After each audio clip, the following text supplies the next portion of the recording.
사무엘하 2장 1절부터 7절까지의 말씀을 봉독하겠습니다. 그 후에 다윗이 여호와께 여쭈아뢰되 내가 유다 한 성읍으로 올라가리이까? 여호와께서 이르시되 올라가라. 다윗이 아뢰되 어디로 가리이까? 이르시되 헤브론으로 갈지니라.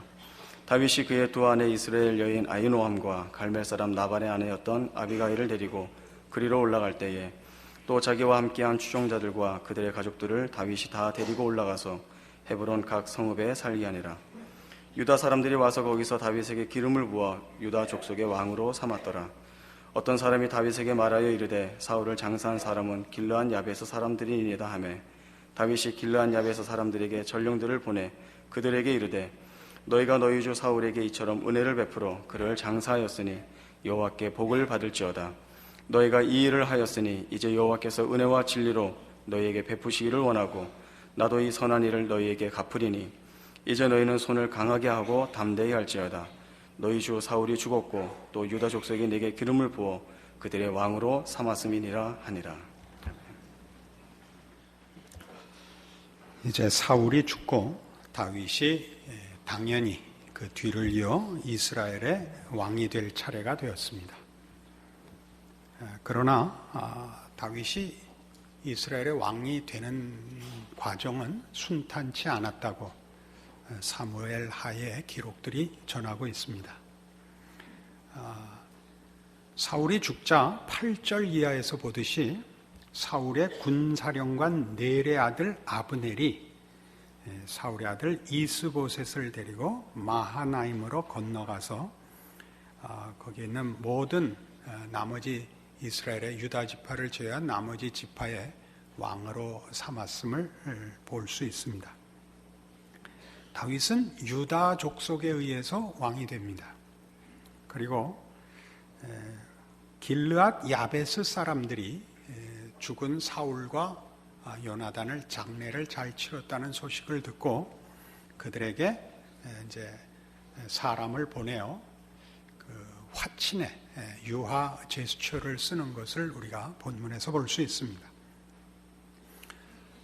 그는 하나님에 의해서 기름 부음을 받은 사람이지만 뜻밖에도 그 생애의 많은 부분을 그 망명 생활을 해야만 했고 또 왕이 되는 과정도 사울만이 그 방해물인 것이 아니라 이스라엘 전체가 그를 납득하는데 보기보다 힘든 과정을 거치게 되는 것을 우리가 볼 수 있습니다.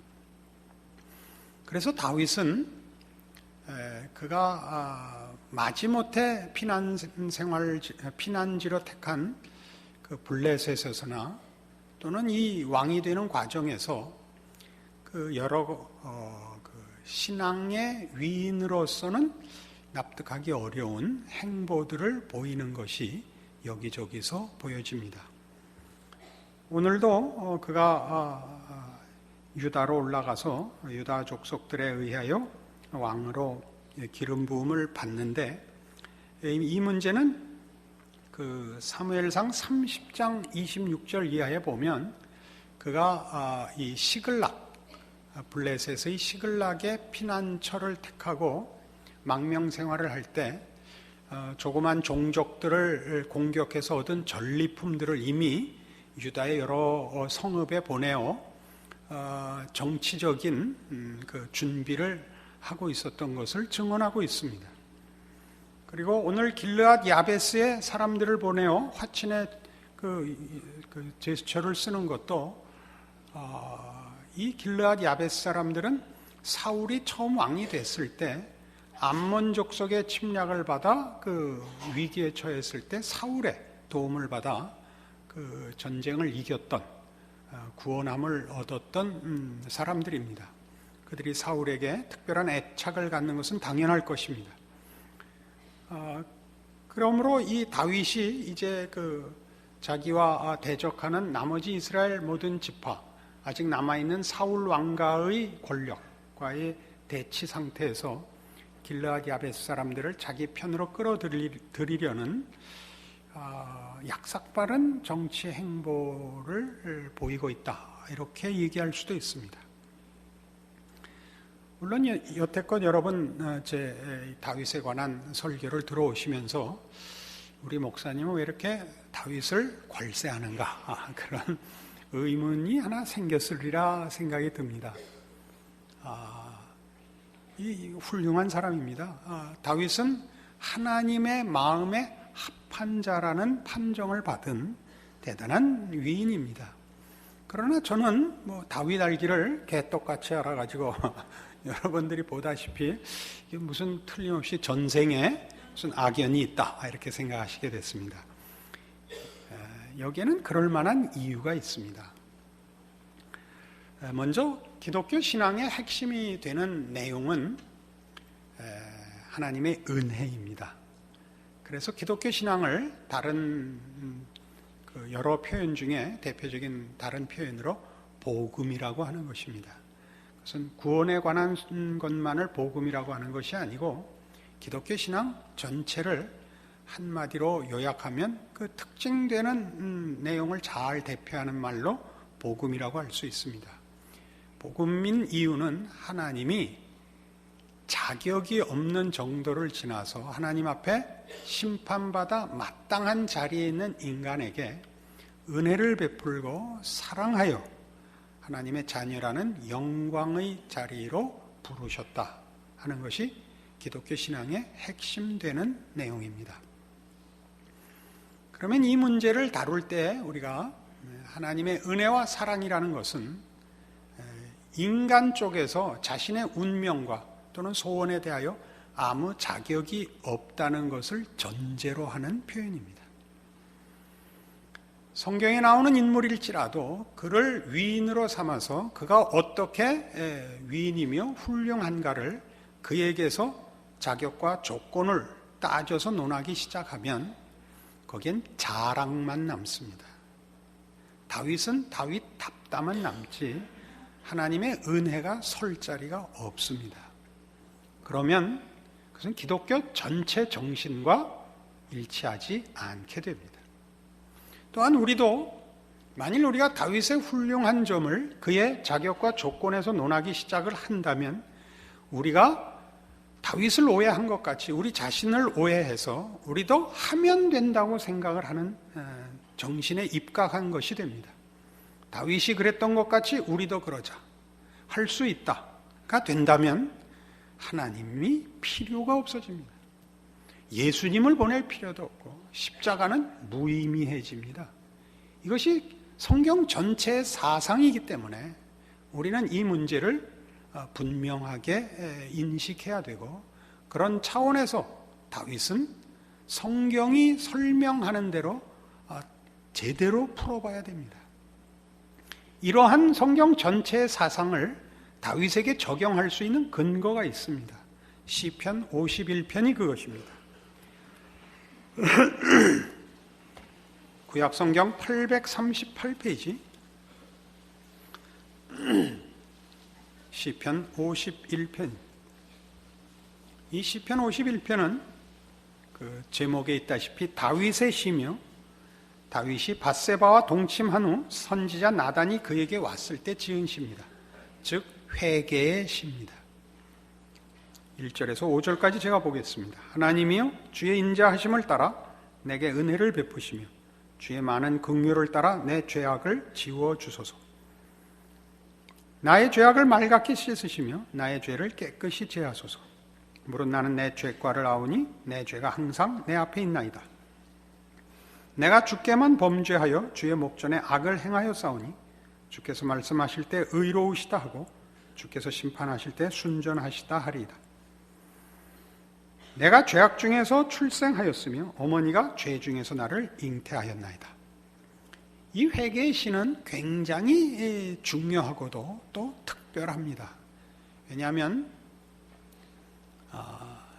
이 회개의 시의 아주 중요한 내용은 내가 잘못한 범죄한 사건을 회개하는 것이 아니라 범죄할 수밖에 없는 인간을 회개하고 있다는 점에서 특별합니다.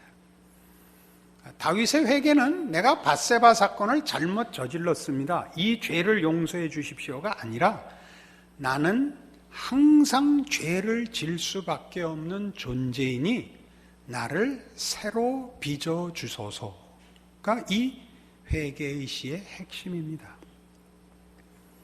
이것은 언제 일어난 사건이냐면 사무엘하 5장에서 이제 다윗이 이스라엘 전체의 왕으로 옹립이 되고 주변 국가들을 다 정리하여 튼튼한 이스라엘의 왕권을 확보하고 난 후 사무엘하 11장에 가서 저질러지는 범죄입니다. 그리고 그가 깨달은 것은 자신이 죄밖에 지을 수 없는 존재요, 그 범죄라는, 죄라는 속성 위에 그가 서 있다는 사실이었습니다. 우리는 다윗의 생애를 생각할 때 커다란 두 기둥을 가지고 다윗을 이해해야 되는데, 그 첫 번째 기둥이 골리앗을 물리친 다윗의 신앙 고백이요, 그의 진실한 신앙 내용입니다. 너는 칼과 단창으로 내게 오거니와 나는 네가 모욕하는 만군의 주 여호와의 이름으로 네게 가노라 라는 기둥과, 내가 범죄하였습니다, 나는 죄악 중에 출생한 자입니다, 나는 죄밖에 지을 수가 없는 존재입니다 라는 두 기둥을 놓고 우리는 다윗의 생애를 이해해야 하고 성경이 말하고 싶은 내용을 그의 생애에서 추출해내야 합니다. 밧세바 사건이 뒤에 있습니다. 그러니까 이 사건에서부터 그 앞에 것들을 전부 재조명해야 되는 것입니다. 쉽게 얘기해서 골리앗을 물리친 이 통쾌하고도 장엄하고 그 참 놀라운 다윗의 신앙 고백은 밧세바 사건을 놓고 되돌아보자면 참으로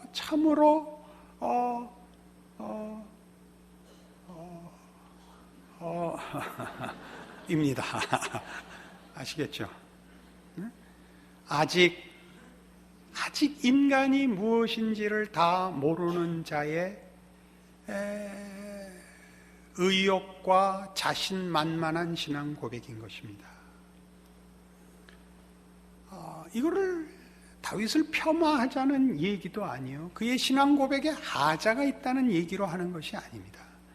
우리는 우리가 아는 하나님, 우리가 고백하는 신앙을 우리가 알기 시작하는 것으로부터 제대로 아는 것 사이에 많은 과정과 채워야 하는 내용이 있다는 것을 성경의 가르침을 따라 이해해야 합니다. 우리가 이해하기 좋은 특별한 이 문제에 대한 대표적인 인물은 베드로입니다. 베드로는 가이사랴 빌립보 지방에서 주의 질문을 받고 너희는 나를 누구라 하느냐? 라는 질문에 대하여 마태복음 16장 16절 이하에 이와 같이 고백합니다. 주는 그리스도시요 살아계신 하나님의 아들이십니다. 예수님의 답을 잘 들어보십시오. 바요나 시몬아 네가 복이 있도다. 이를 네게 알게 하니는 혈육이 아니요 하늘에 계신 내 아버지시니라. 너는 베드로라. 이 반석 위에 내가 교회를 세우리니 음부의 권세가 이기지 못하리라. 내가 천국 열쇠를 네게 주노니 내가 땅에서 무엇이든지 매면 하늘에서도 매일 것이요 내가 땅에서 무엇이든지 풀면 하늘에서도 풀리리라. 그의 신앙 고백은 예수님께 검증받고 확인받고 칭찬받은 고백입니다. 그리고 뒤이은 구절을 따라가시면 사탄아 내 뒤로 물러가라 라는 꾸중을 들으며 그날 그 마지막 주님 잡히시던 밤에 예수를 모른다고 3번 부인하는 과정을 겪는 베드로의 신앙 고백인 것입니다. 그의 신앙 고백은 내용상 아무런 하자가 없습니다. 진실된 것이요 정확한 것입니다. 그러나 그 신앙 고백을 한다고 해서 그것으로 모든 것이 다 해결되지 않는 이유는 무엇입니까? 이 문제를 다윗이 설명하고 있는 것입니다. 다윗의 생애를 보면 그가 베드로의 신앙 고백과 방불한 신앙 고백을 골리앗 앞에 서서 했으나 그의 전 생애에 걸쳐서 그가 한 신앙 고백으로 다 해결되지 않는 신앙 현실에 맞닥뜨렸을 때 그는 타협하고 그는 당황하고 혼선을 빚고 갈팡질팡했다라고 성경이 사실은 증언하고 있습니다. 왜 그럴 수밖에 없었느냐? 여기에 가장 중요한 문제가 있죠. 내용이 있고 답이 있습니다. 그는 그의 신앙을, 그 신앙의 내용은 확실한 것이지만 자신의 신념과 의지 위에 세우고 있었던 것입니다. 밧세바 사건의 가장 중요한 핵심은 다윗으로 하여금 인간이 가지는 신앙뿐만 아니라 모든 소망과 모든 소원에 대하여 하나님만이 유일한 근거일 수 있다는 것을 확인케 하는 데 있습니다. 우리의 신앙 고백이 우리의 신념과 의지와 의욕 위에 있을 수 있다는 것을 우리 신앙인들은 잘 모릅니다. 그 내용이 맞으면 우리는 다 옳은 것이라 생각을 합니다. 옳습니다, 물론. 그러나 옳은 것으로 다가 아니라 그 옳은 것이 충만해야 되고 모든 삶의 정황과 인간 존재와 원하는 가치와 의미에 대한 답으로서 자리매김하지 않는 한 우리의 신앙 고백은 고백에서는 사용되는데 현실에서는 힘을 발휘하지 못하게 됩니다. 우리가 오늘 본문을 보면 다윗은 이 유다에 올라갈 때 기도합니다. 하나님께 묻습니다. 여호와께 여쭈어 이르되 내가 유다 한 성읍으로 올라가리이까 여호와께서 이르시되 올라가라. 그래서 올라갑니다. 멋있죠? 다윗은 기도의 사람이었다. 그렇게 얘기할 수 있습니다. 그러나 시글락에 갈 때는 기도하지 않았습니다. 다윗에게 나오기만 하면 뭐든지 훌륭한 일이었다고 그렇게 붙이시면 안 됩니다. 왜 안 되냐면 그럼 우리가 설 자리가 없습니다. 우린 매번 기도하고 기도대로 삽니까? 우린 못합니다. 다윗은 그랬는데 넌 왜 못했냐? 그러면 성경이 아닙니다. 다윗도 안 했다. 걱정 마라. 이래야 성경입니다. 그래야 우리가 살 길이 있습니다. 다윗도 그리 못해서 못난 인생을 걸었는데 하나님이 그를 부른 그 부르심의 진실함을 지켜 승리케 했다. 그래야 우리가 숨을 쉬고 우리가 하나님을 찾을 수 있죠. 다윗을 봐라. 다윗은 했는데 넌 왜 못하냐? 다윗만큼 되거든 와라. 그러면 예수 믿을 필요가 없죠. 우선 다윗하고 우선 사바사바를 먼저 해야죠. 이해하시겠습니까? 여기 우리에게 본성상 행위적인 즉 인과 율의 포로가 된 우리의 생각을 봅니다. 원인과 결과의 법칙에 우리는 너무 본성상 그렇게 맞춰져 있어서 우리는 성경 어느 곳에서나 신앙 문제를 다룰 때 그것이 은혜 위에 서 있다는 것을 놓치곤 합니다. 저는 다윗이 이때 왜 기도했는지 잘 모릅니다. 이땐 잠깐 제정신으로 돌아왔을 수도 있고 어쩌면 행여나하는 마음이었을 수도 있습니다. 그리 대단한 것은 아니어야 된다고 우기고 싶습니다. 그러나 만일 다윗이 여기서 훌륭했다라고 얘기한다면 훌륭한 걸로 하십시다까짓 거. 그러나 동시에 그가 얼마나 동일한 신앙의 위대한 만큼 못난 짓도 함께 했는가. 그가 얼마나 그 믿음의 이 의심과 당혹감 속에서 흔들렸는가도 함께 얘기해야 됩니다. 왜요? 이런 이유 때문입니다. 우리는 아브라함을 믿음의 조상이라고 부릅니다. 그럼 아브라함을 믿음의 조상이라고 부를 때 우리의 마음속에 있는 그 의미는 믿음에 관한 한 독보적인 모범으로 생각하는 겁니다. 그리고 그 아브라함을 독보적인 믿음의 모범으로 만든 사건은 100살에 난 아들을 이제 잡는 모습일 것입니다. 그러나 아브라함이 믿음의 조상이라는 것은 성경이 주장하는 바는 이겁니다.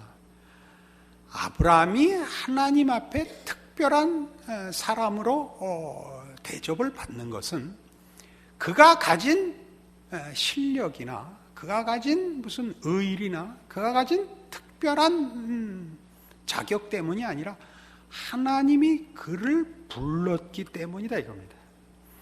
하나님의 부르심의 유효성, 그 유효성의 영원성을 대표하는 자로 아브라함은 믿음의 조상입니다. 율법의 조상이 아니며 행위의 조상이 아니고 믿음의 조상입니다. 성경에서 믿음은 행위와 구별되는 것, 율법과 구별되는 것으로서 자기의 결과를 자기가 원인을 가져 채워야 하는 싸움에서 벗어난 자, 원인과 자격 없이 하나님의 약속의 결과를 얻은 자를 말할 때 믿음을 동원하는 것입니다.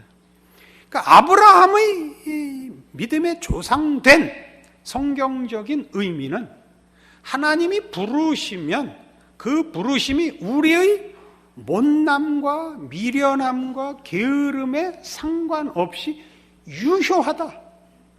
그 부르심의 목적에서 실패할 수 없다의 전형으로 그는 믿음의 조상인 것입니다.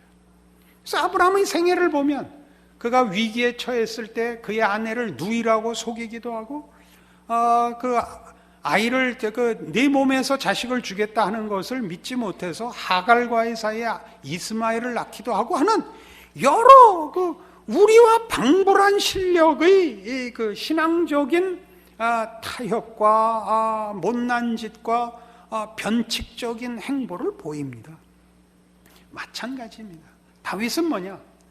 하나님이 은혜의 통치로 부른 자들에게는 그 은혜의 영원성, 그 은혜의 전능성에 의하여 그 은혜의 통치가 그를 왕위에 앉히고야 만다. 즉 그 승리가 영광과 자랑의 자리에까지 인도하며 실패하거나 방해받을 수 없다는데 다윗의 생애에 가치가 있는 것입니다. 다윗은 골리앗을 물리칠 때 하는 그의 신앙 고백으로 그가 얼마나 처음부터 좋은 신앙을 가졌느냐가 아니라 하나님이 다윗에게 이 일을 시작했다라는 것을 우리 모든 독자들에게 확인을 시킴으로써 그 다음 행보에서 일어나는 우여곡절과 시행착오와 그의 못남과 타협에도 불구하고 그의 승리가 하나님의 은총과 은혜의 능력 안에서 이루어질 수밖에 없었다는 것을 증명하는 것입니다. 이 문제를 분명히 하려고 밧세바 사건이 터지는 것입니다. 나에게 근거가 없었다. 나에게 실력이 없었다. 나는 죄밖에 질 줄 모르는 자였다. 내가 이것을 만들 수가 없는 자였다. 이것은 오직 하나님의 작품이라. 이것이 다윗의 생애인 것입니다. 우리가 지금 한국 교회의 가장 특별한 신앙적인 그 특징을 들자면 이 감격과 의욕이라는 것이 한국 교회 신앙의 아주 가장 독특한 특징일 것입니다. 우리 모두가 기독교 신앙을 가지는 데 있어서 이 감격을 가져야 옳습니다. 하나님을 처음 만난 감격, 예수 안에서 얻은 구원과 그 행복이라는 것은 뭐 감격이지 않으면 그건 이상한 것입니다. 그러나 모든 신앙생활이 감격으로 연속되고 또 감격 하나로 다 풀리지 않는다는 것을 여러분과 내가 경험하고 있습니다. 그리고 실제로 다윗의 생애가 그렇듯이 하나님께서 우리를 감격으로 시작하셨다고 해서 그 내용상 감격이지만 그 감격이 감격으로 그치지 않고 실제적인 힘을 그 내용의 완성을 만들게 하기 위해서는 고민케 하며 당황케 하며 의심케 하며 생각하게 하십니다. 그동안 뭐가 일어난다고요? 우리는 자신에 대하여 자기도 모르게 죽어갑니다. 근데 우리는 보통 이런 인과율에 익숙하니까 내 신앙적인 실패와 부족감이 우리를 너무 절망으로 붙잡는 그 느낌을 가집니다. 이건 정당하고 당연한 것입니다. 다윗이 그랬던 것 같이 우리는 우리의 신앙 고백의 내용을 우리의 신념과 우리의 격려 속에 신앙이 유지되는 것이 아니라 그 신앙의 내용이 하나님의 어떠하심과 하나님의 약속의 진실하심 때문에 신앙의 내용이 영원한 것을 확보해야 됩니다. 나의 못난 것이 신앙의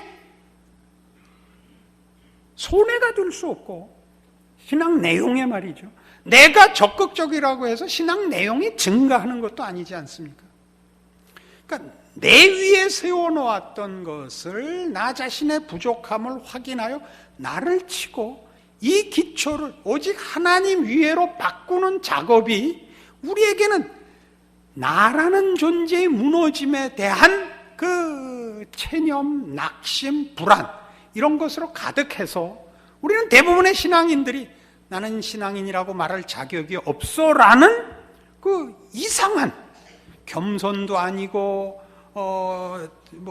체념도 벗어나서 운명적으로 못난 사람의 입장이 되곤 하는데, 이것은 정당한 신앙의 이해도 아니며 가르침도 아닙니다. 그건 당연한 것입니다. 그래서 하나님께로 가야 됩니다. 하나님의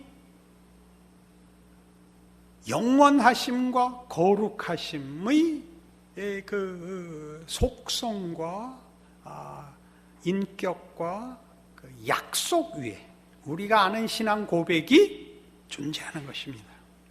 그래서 여러분이 느끼시는 신앙상의 모든 부정적인 것들은 꼭 일어나야 할 과정이라고 생각해야 맞습니다. 그것이 없으면 우리는 우리의 신념 위의 신앙을 모시고 다녀서 이 신앙보다 나의 열심과 의지가 더 빛을 발하는 꼴이 됩니다. 그렇게 되면 무엇이 가장 크게 그 본질이 오도되느냐 하면 은혜가 설 자리가 없고 자랑만 남습니다. 자랑만 남습니다. 그러니까 한국교회의 신앙은 그 열심이 있는데 반해서 자랑과 정죄가 굉장히 성행하죠. 자랑과 정죄는 같이 붙어 다니는 것입니다. 은혜가 설 자리가 없고 용서와 따뜻함이 없습니다. 이게 큰 약점입니다. 그래서 우리 지금 한국교회의 신자들과 또 젊은이들에 대해서 제가 걱정하는 바는 너무 이 감격일변도의 신앙이 심어져 있어서 그것을 평생 유지하고 평생 그 감격으로 모든 문제가 해결될 것이라고 믿는 너무 단순한 믿음에 서 있는 것이 걱정입니다. 왜요? 그런 신앙들은 그 신앙으로 해결되지 않는 문제들을 다 담아 나아갈 신앙의 더 큰 넓이와 깊이로 가는 것을 방해하고 늘 내가 맞았나 틀렸나만 점검하는 식으로 잘못된 자기 성찰을 하게 될 위험이 있습니다. 우리의 신앙 고백은 나 하나의 감격으로 그치지 않고 나 한 개인의 영혼과 인격이 항복한 것이 내가 살면서 맞닥뜨리는 모든 삶의 정황들, 그러니까 세계와 역사와 인생에 대하여 하나님만이 유일한 답이라는 것을 우리의 신앙 고백이 넓혀가도록 요구받고 있습니다. 왜요? 어떻게 해요? 하나님 없이는 세상이든 역사든 개인이든 평화와 행복이 없습니다. 죄 때문에 그렇습니다. 죄란 뭐냐? 하나님 없이 뭐든지 가능하다고 믿는 것이 죄입니다. 윤리적인 문제가 아닙니다. 하나님의 통치와 하나님이 베푸시는 은혜 없이 어느 것에도 생명도 진리도 가치도 감사도 기쁨도 있을 수 없습니다. 그것을 우리가 배워나가 나의 신앙 고백이 개인의 감격, 개인의 선택, 개인의 그 이해를 벗어나 세계와 역사와 인생 안에 하나님이 오직 주인이시고 하나님이 나에게 알게 하신 하나님은 창조주시오 우리의 아버지시오 우리의 모든 복의 근원이십니다를 고백해 하고 그 시각과 믿음으로 살아가게 하는 것으로만 신자는 그의 감격이 실제적인 힘으로 누려질 수 있게 되는 것입니다. 그 과정을 가는데 여러분이 맨 처음 무슨 싸움을 해야 된다고요? 여러분의 신념 위에 서 있는 신앙을 하나님의 어떠하심 위에 세우는 이 작업을 해야 됩니다. 여러분이 죽어나가야 되는 것입니다. 그래서 괴롭고 낙심천만한 과정을 걸으셔야 합니다. 그리고 단순한 신앙이 갖는 종교라는 범주 내에서만 믿음의 식구들끼리만 주고받는 신앙이 아니라 하나님이 지으신 온 우주와 역사 속에서 하나님의 통치를 구현하며 그 통치의 손길을 이해하며 순종하는 자로 살기 위한 우리의 신앙 고백으로 넓혀가는 일을 위하여 다윗의 생애는 소개되고 있고 우리 모두가 동일한 생애를 산다는 것을 발견하고 감격해 되는 것입니다. 그러므로 여러분 중에 누구든지 여러분의 신앙을 인하여 여러분이 괴로워하며 고민하며 왜 믿음을 가졌는데도 모든 것이 만사형통하지 않은가 고민하신다면 정상적인 길에 들어서셨다 이렇게 얘기할 수 있습니다. 여러분을 신앙 고백해 하시고 그 고민을 하게 하신 하나님이 그 답과 승리도 주실 것을 다윗의 생애를 통하여 확인하며 우리 모두 믿게 되는 것입니다. 기도하십시다. 하나님 아버지 은혜를 감사합니다. 하나님이 창조주시오 우리의 아버지시오 우리를 사랑하사 그 아들을 보내신 구원의 하나님인 것을 믿습니다. 그리고 나를 구원하신 나의 아버지께서 온 세상과 역사와 인생의 주인이신 것을 믿습니다. 우리의 신앙은 나 한 개인에 머물지 않고 나의 삶과 존재로 만나는 세상과 역사와 이웃 앞에서 하나님의 통치를 구현해야 합니다. 믿음을 더하시고 주의 은혜를 더 구하게 하시고 나의 못난 것 위에 서 있지 않고 하나님의 진실하심과 전능하심과 영원하심 위에 허락된 믿음의 내용대로 하나님의 하나님 되심이 통치하는 통치의 손길로 살게 하사 우리의 생애가 과연 하나님의 자녀요 빛과 소금이게 하여 주시옵소서.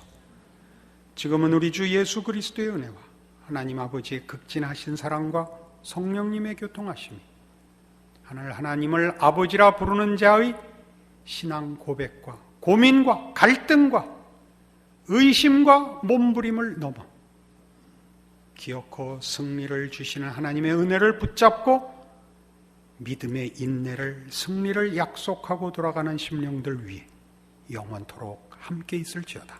아멘.